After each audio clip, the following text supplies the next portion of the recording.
Well, Senator, it's exciting to have you here this morning. Thank you for coming and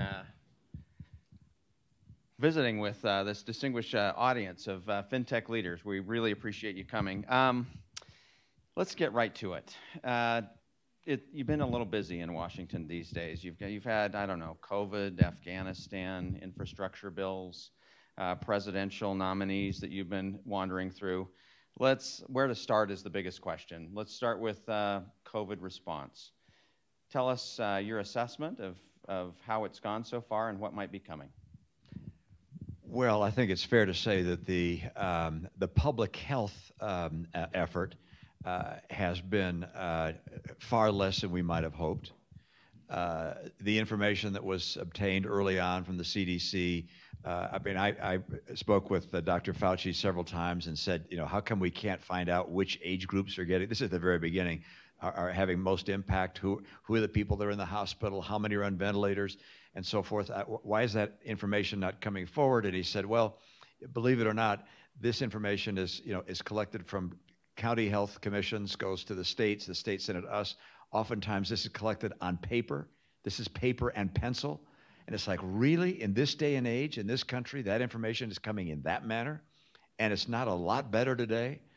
So we lacked a lot of information. I mean, you know that I'm not going to provide information you haven't already heard about our failures in terms of getting testing out on a rapid basis. The biggest success, of course, was the effort to get a vaccine. And that really broke all records, I think, for us and for other nations around the world. A vaccine which is safe and effective was produced, and that has made an enormous difference. At the same time, for a whole host of reasons, the vaccinations have been politicized, which strikes me as moronic. This is not a political issue, it's a public health issue. And yet, in our very politicized world, everything these days is turned into politics. And as a result of that, and part of that, a lot of people haven't gotten vaccinated because they think their team doesn't want you to get vaccinated. And to a certain degree, the same thing is true with regards to masks. I don't understand it, but those elements, of course, have been frustrating and have led to a level of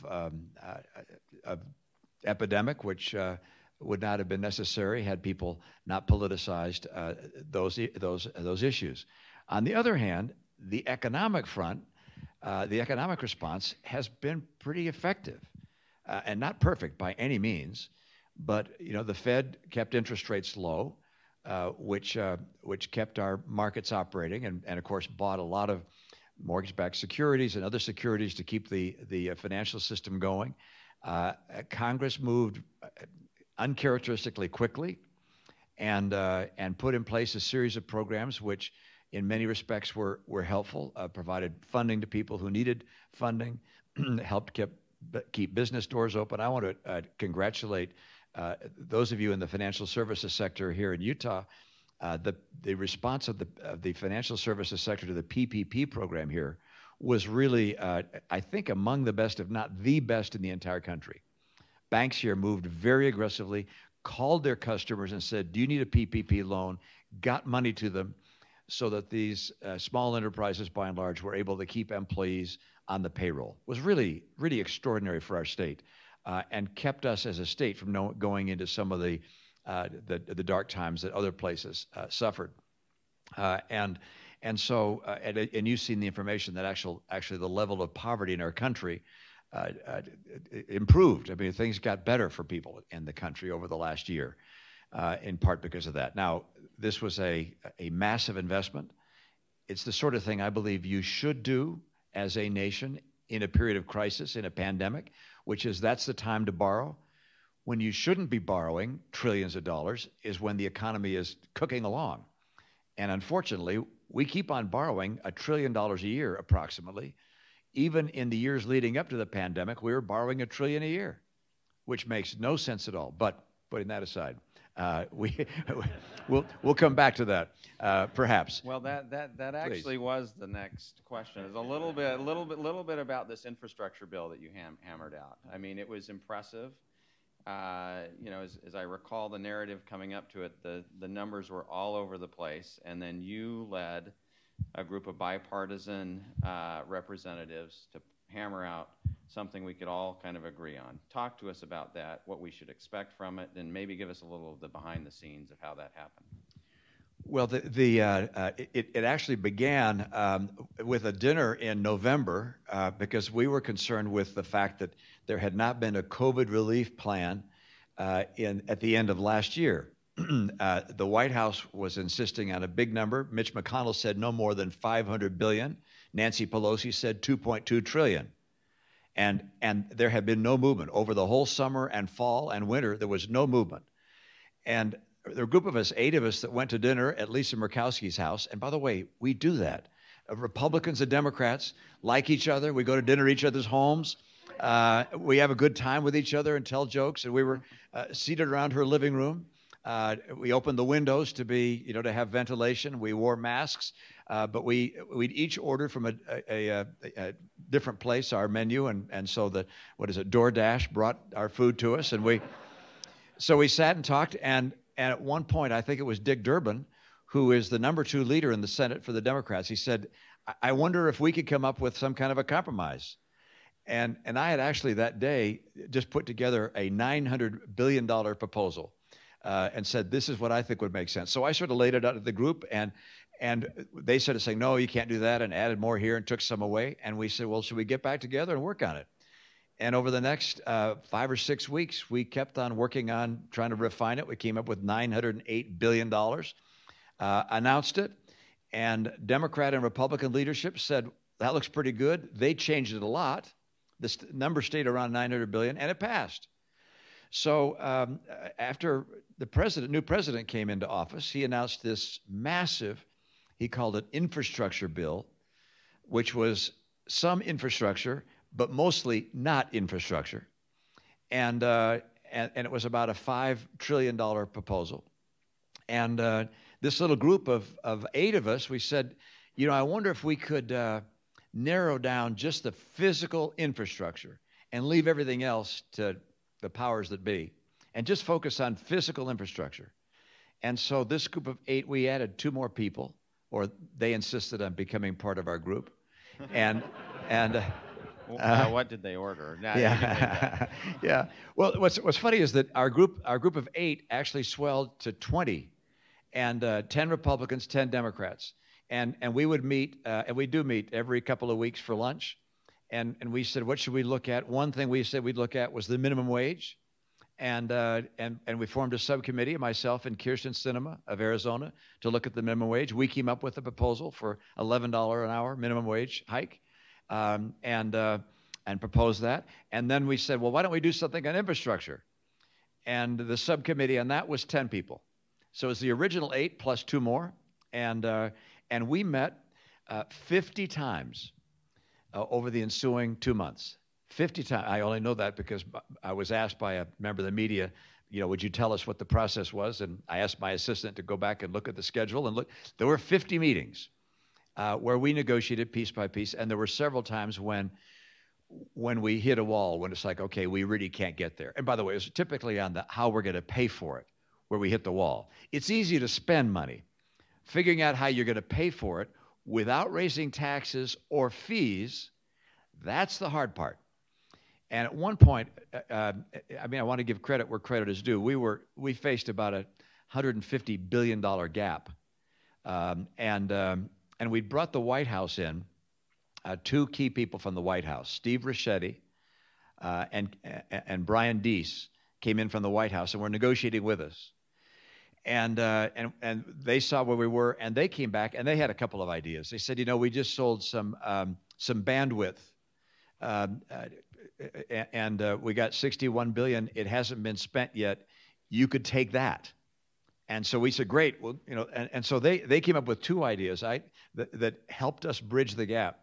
But we were looking everywhere for little pots of money we could use to make sure that we could pay for this. But the group of 10 of us ultimately came to a conclusion, put it together. The president endorsed it. And then, of course, it went to our Senate colleagues. And because for something to pass in the Senate, requires 60 votes. It's the so-called filibuster rule, but this is not about a bunch of old men and women talking at great length. That's not what the rule is about. The rule is about it takes 60 votes for something to be passed. And so that means you have to have Republicans and Democrats, because there are only 50 Democrats and 50 Republicans. And so we took it to the Senate for a vote, and 19 Republican senators joined the Democrats and passed it, therefore overwhelmingly, out of the Senate. It then went to the House, and it's sitting in the House right now. Now, that's a pretty popular piece of legislation. And it's, by the way, it's $550 billion. And that's spent over 5 years, and it's added to what we normally spend on physical infrastructure, which is about $65 billion a year. So it's on top of that $65 billion a year. You'll hear the number now and then is, it's $1.2 trillion. Well, that's if you take the $65 billion a year for 10 years, and then add this on top of it, it comes up to a little less than 1.2 trillion. And so that's over in the House right now. Our challenge is that the president and the progressives in the Democratic Party, they want not just that to pass, they want their other bill to pass, the so-called, they call it the human infrastructure bill, which is 2 years of free pre-K for every child in America, free community college, free home health care for seniors, Medicare expanded, Medicare to include now dental, vision, prescription. And so that's very expensive. That's somewhere between 3.5 and 5 trillion. And by the way, the number, just to give you a sense, you know how much the federal government spends every year on the budget? We spend about 1.5 trillion a year on the budget, and about another 2 trillion on what are called entitlements, Medicare, Medicaid, Social Security. So in total, the federal government spends about 3.5 trillion a year. So when we talk about a program that's going to spend 3.5 to 5 trillion, put that in context. This is a massive increase in federal spending. And so our Democrat friends, some of them don't want to pass our infrastructure bill unless they get that other one too. And how this is going to end up, I don't know. I just don't know how it'll end up. Sorry for that long answer. No, you know what, that is, I mean, it's fascinating. I think we're all on pins and needles a bit to see how much of the other bill gets kind of included. So we're going to switch gears a little bit to cybersecurity. Before I do that, I want to ask the audience a trivia question that I just learned the answer to. How many of you know who the best athlete ever to play for the University of Utah was? I'll actually give you probably a gift certificate to Amazon if somebody can answer this. Yeah. Eccles. Well, I'm going to give you a gift certificate to Amazon for another. He's the biggest donor. For another reason. So I will get that to you. I will get that to you, Brad. Now I'm going to let the senator answer this because he's the one that gave me the information. Well, actually, during the Olympics, I was invited to come to a dinner here at the University of Utah. I was honored to receive an honorary degree, and at the dinner, a gentleman who was in his 90s, who had attended every University of Utah football game forever, was asked up on the stage to speak. And he said, I'm often asked who is the best athlete ever to play at the University of Utah, and the answer is obvious, Mitt Romney. And I was like, and he was speaking about my father's first cousin in the 1920s named Mitt Romney, who played for the University of Utah. He was captain of the football team, the baseball team, and the track team. After he left the university, he went to Chicago, where he played for the Chicago Bears as their quarterback. So according to at least this gentleman, he was the greatest athlete ever to play. There you go, senator and great athlete. We've got them both here today. All right, let's talk a little bit about cybersecurity. We've got the financial technology industry here. We've got banks here. This is probably one of the deepest concerns in terms of risks that we face every day. It's risen, obviously, to incredible proportions on the national scale in terms of an issue of national security. What do we do? How does government and business and the public sector work together to try to protect ourselves? What do you see there? Well, I wish I had an answer as to how we can protect our information and provide for cybersecurity? I don't have the answer to that. I have spoken to a number of people who are trying to get the answer. The person who's responsible for this at the federal level, the person who runs CISA, has said that and I've spoken to a number of people, including the prior director of CISA who left at the end of President Trump's administration. And he said, look, 90% of the attacks on our systems and the theft of data is the result of just people not following best practices.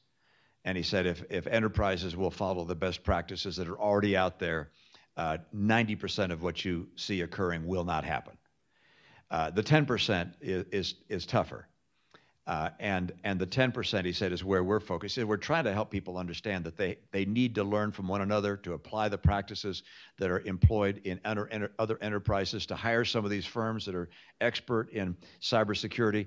That will overwhelmingly solve this problem. But he said the very best and brightest are in the financial services sector. Our banking community has done the best in this regard. And to reach that level is going to require much more collaboration between the federal government gathering the information from the private sector and then promulgating it to the various participants in our global economy. And that's something which the new director of CISA said is his objective, which is to do a far better job of, if you will, best demonstrated practices, gathering what is being done by those that are the most secure and providing that information to others. So, you know, that's all I can offer, which is you can avoid 90% of the problem by simply doing what the industry always or has long suggested is the right way to proceed. I wish I had a fail-safe way to get there. It's a real question. Well, go change your passwords today, everybody. Anyway, let's finish off kind of, I would call our legislative set of topics by just giving us a peek into what you see coming down the pipe the next year, and if there's anything relevant to the industry that's here with us today. Well, we could have economic calamity if we don't pass an increase in the debt ceiling, and that's the biggest item I see coming up this year, which is the federal government is going to run out of money probably by the middle of October, and be unable to pay back our bonds and the interest on the national debt. That would be a default of the largest economy in the world, which would have disastrous implications for us and for the world. So it can't happen. But interestingly, the Democrats, leader of the Democratic Party in the Senate, Chuck Schumer, has said that must be done on a bipartisan basis.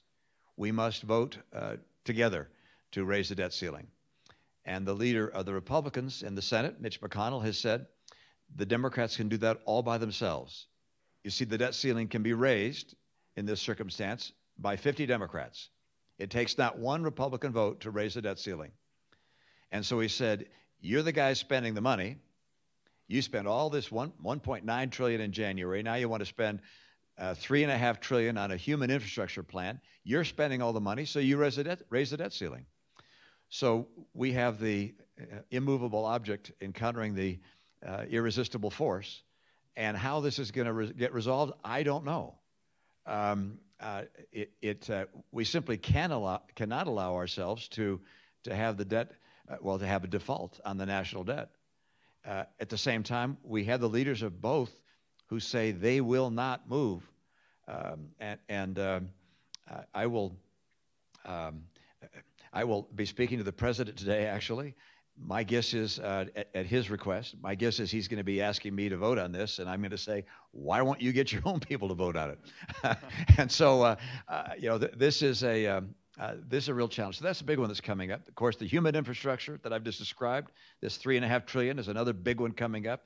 The physical infrastructure bill is coming up. We have to fund the government going forward. That's another one coming up. All these things happen, and we only have a few work weeks left in this year. Believe it or not, we get a remarkable number of breaks from being in Washington, where we are to go back home and meet with our colleagues. And so can we get this all done? I certainly hope so. But that's really what's in the balance. Typically, in an election year, as next year will be with midterm elections, not a lot of highly charged political things happen. I'm hopeful that our little group of 10 will find a way to take on immigration, and that we'll find a way to see if we can't find some common ground and break through some of the impasses that have existed over time. It's been 20 years. We keep on talking about the need to update our immigration system, and we've been unable to do it. So maybe we will. But I'm consumed right now with what has to happen before the end of this year. So a budget to keep the government operating and not having another government shutdown, raising the debt ceiling, and then, of course, what's going to happen with these so-called infrastructure bills. Well, with all you've got to do, I'm feeling very grateful you're spending some time with us here today. This isn't ending this discussion, by the way. I'm also feeling a little bit guilty. We're going to switch gears a little bit. Today's discussion is really about the future of financial services and the financial technology industry and how that is disrupting this area. So I want to shift now to your business degree. By the way, a little bit of background. You may all know that before being a senator, before being a governor, he ran Bain Capital. So this is one of the experts in the world in fundraising and how to effectively use capital to change business. So we want to get your views on that. He also, by the way, I did my MBA at the Wharton School of Business, and I want to give him some kudos. In the 2 years I was there, he was perhaps the most popular speaker we had come speak to our MBA class. And by the way, we had Donald Trump come as well, just so you know. Anyway, what can you talk to us a little bit about the evolution, maybe of industry and the role of capital in changing industries? Well, I mean, as you all know, for many years, the key for a business to get started and to grow was whether they would have access to capital. They typically went to banks. Banks are not in the business of loaning at high risk into high risk settings. Banks need to have belt and suspenders coverage, and so the money available for high risk early stage enterprises was extraordinarily limited. That has changed dramatically. We are awash in funds available for either startups or for expansion capital or for businesses that want to go through some kind of transition, or money available for mergers and acquisitions. I mean, the funds available far exceed the opportunity to apply those funds in a meaningful way. And it's a marvelous thing. I think it's one of the reasons that accounts for America's leadership in innovating new enterprises and leading in the new technology field, which is that we had capital available, ready, willing, and able to move aggressively to back entrepreneurs that had business ideas. And other parts of the world didn't have that kind of capital fluidity. And the capital fluidity allowed us to begin businesses, the now so-called unicorns, that have dotted the nation. And the rest of the world looks a bit slack-jawed, not just because of the number of innovators here, because I'm convinced there are just as many innovators in other countries. They just don't have access to the capital in as a meaningful way as we do. Now, I have to be honest, it's been a while since I was actively involved in the financial services sector. I mean, I left financial services. I left Bain Capital in 1999. And I was asked, by the way, by one of the leading financial services companies in the venture capital and private equity world, after I lost in 2008 my run for president, if I'd come in and run their empire. And it was for a big number.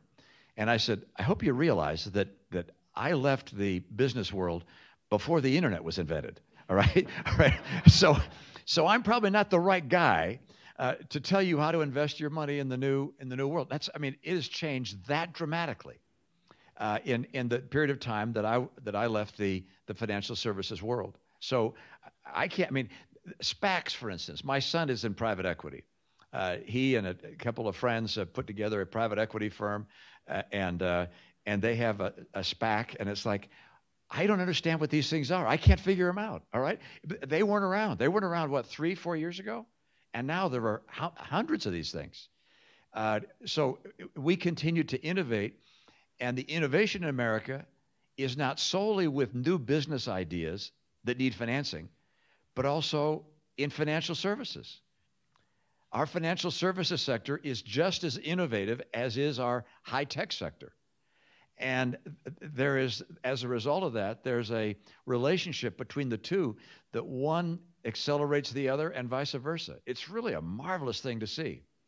And other parts of the world, that's harder to accomplish. The regulatory morass is such that doing the kinds of things that we're able to do here has just not been possible. And I realize that this represents a degree of risk. And it's like, yeah, but with risk comes the opportunity for great accomplishment and great achievement. And so, I look at what has been accomplished in the sector in which most of you participate and say, well done. And by the way, I just underscore something. A lot of people think, well, are you going to be going into things that make a difference for people, or are you going to go into business? And it's like, I hope you understand that every dollar that those of us in government have to spend to care for the poor or the sick or the elderly, every dollar only has value if it represents a good or service produced in the private sector. And so our ability to help people is directly a function of how successful the private sector is. So we are all in the business of helping people. And some do it in a more upfront way, and others do it in a way that makes our work more possible. So I appreciate the work that you're doing in this sector, and work hard and be smart. So Utah's economy arguably has been a model for the nation. We saw an incredible spike in unemployment. I think we are one of 2 states with the fastest recoveries in the nation. What explains it? And maybe you can comment in particular on the tech sector combined with the financial sector that we have here that's really showing, I would say, cutting-edge progress in the nation and the world. I'd suggest maybe there are 3 elements. One is this is a good place to live, and when enterprises think about where they want to be, this comes to mind. I met yesterday with a representative of a company that has operations in Florida, Texas, California, and a 4th state I don't recall, not ours, and they're moving their corporate headquarters here. Why? Because the CEO likes living here. All right? It's very simple. And why does he like living here? Because he likes to ski, and he likes hiking, and he likes being able to get up in the mountains, and this is where he wants to be. And I can't tell you how many times back before I was at Bain Capital, I was in Bain Consulting, and we would do these big studies about where corporations should locate. And I have to tell you how many times that we do all this analysis, but it came down to where the CEO wanted to live. And that's a big, and of course it's other employees as well, but this is a good place to live. So that's a big part of it. Number 2, I'd say we have a very skilled, motivated workforce. We have people who are willing to work, that know what it's like to get up and go to work hard. We got language capabilities here. We're welcoming of other people and different ethnicities. It's an open society. This is, if you're looking to establish an enterprise and you wonder, can I find some good people? Utah has a good supply of well-educated people. So, and that's in part because we have great institutions of higher learning, great schools, parents that are devoted to investing into their child, and so we've got a good workforce. So that's another great thing that we have going for us. I mentioned one more thing, and that is 2 more things actually. One is we've begun to create clusters here, and you all know from Michael Porter's work that clusters tend to build on themselves. So we have a high-tech cluster that's developed. We have a financial services sector that's developed. We have a healthcare sector that's developed. These clusters will then draw in others. Why clusters work, you have to read his books to get a sense of that. But part of it is that there's learning across enterprises, even that compete. And you can hire people, you can steal from your competitor. And sometimes a person finds a better opportunity in another enterprise in the same industry. But for whatever reason, these clusters develop, and they're hard to break. When I was back as governor of Massachusetts, we had all sorts of businesses in Massachusetts. And we got together and said, a lot of people want to move to our state, but who do we want to have move to our state? We don't want everybody or anybody. We want to improve the jobs that are here. We said, why don't we become the biotech center of the country? Because we've all these great medical schools and wonderful universities and so forth. So let's see if we can't become a biotech center. And so where we gave the incentives for companies to move there were for the biotech companies. And it has, over the ensuing 20 years, become that and maybe Southern California, the biotech center of our country. So you make those choices. So we have done that here, and we have those clusters. And I'll mention one more thing that I think accounts for our success in growth in those sectors, and that is California. They have made so many bad decisions that enterprises are saying, where can, and New York maybe secondarily, which is, okay, they don't want to be there anymore. The regulatory environment, the tax environment, it's like, this just isn't the place we want to be. And so they're looking for places to go. And we, along with Boise and Austin, Texas, are one of the places they look. So we got all those things going for us. Let's talk a little bit, follow up on this cluster notion. I mean, part of what we're trying to do here today is begin an organization of the FinTech industry. Maybe give me some advice as president of a university. What role can a university play in helping industry and making sure industry gets organized and we see a great economy in a state?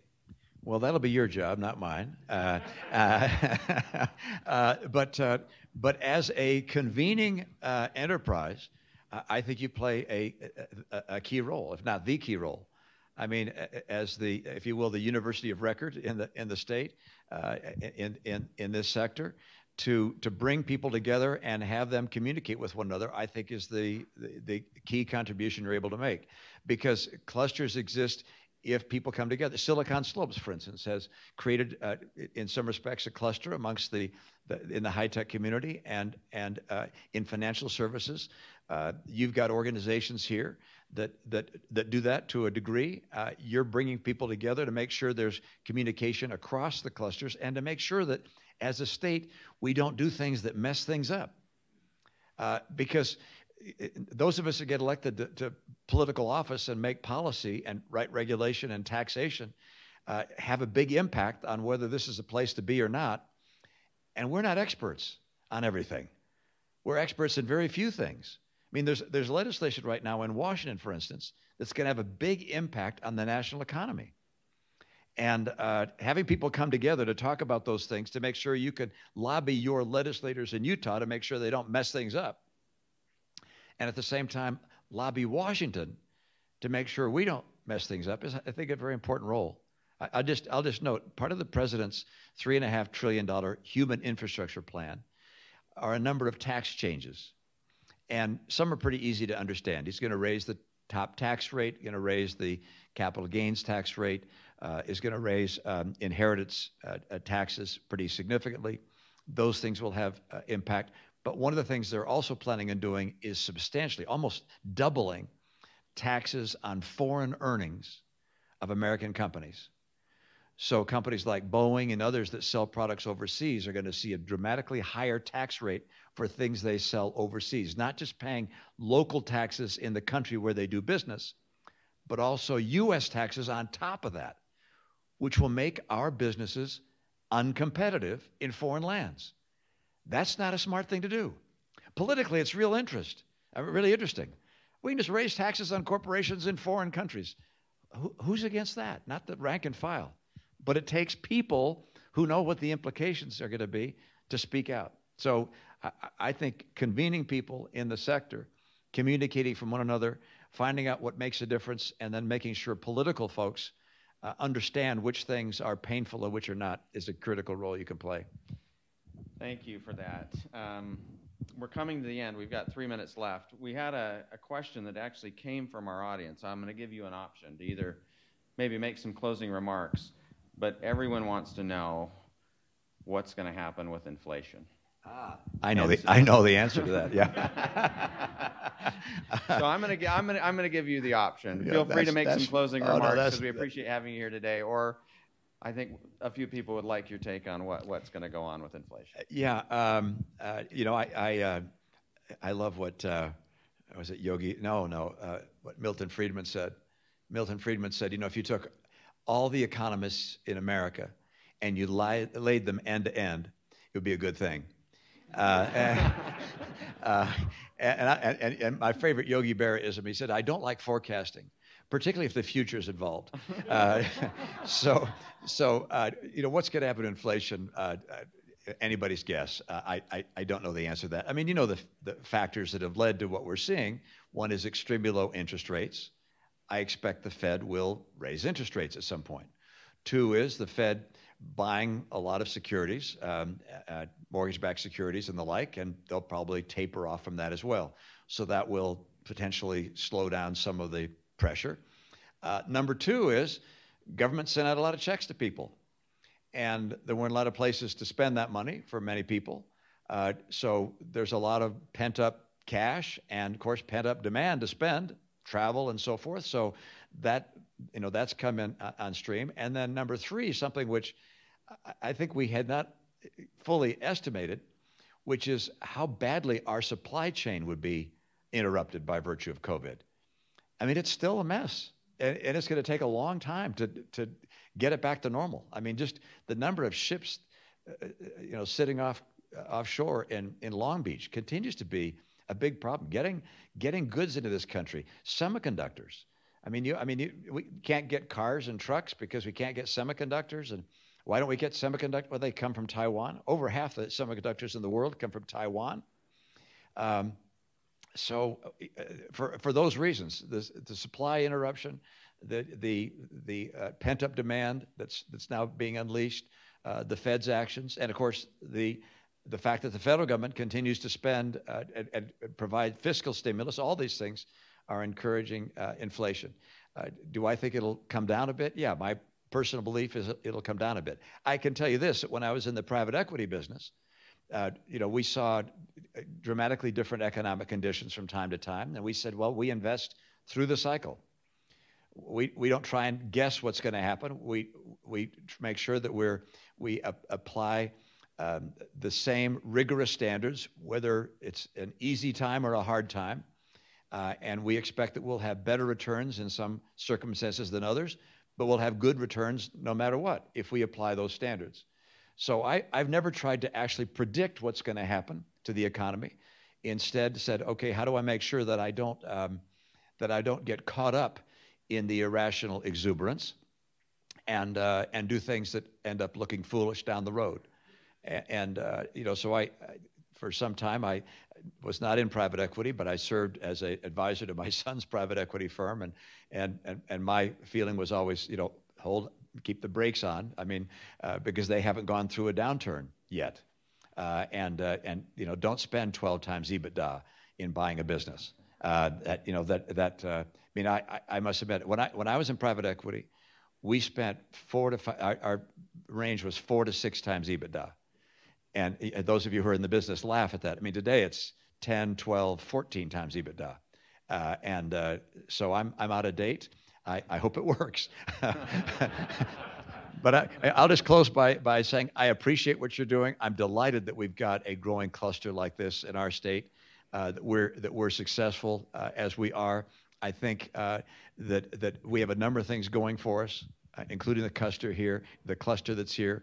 The ILCs that we have here are a positive contribution. We're one of 2 states that's able to charter ILCs, and that's something that helps draw the financial services sector here.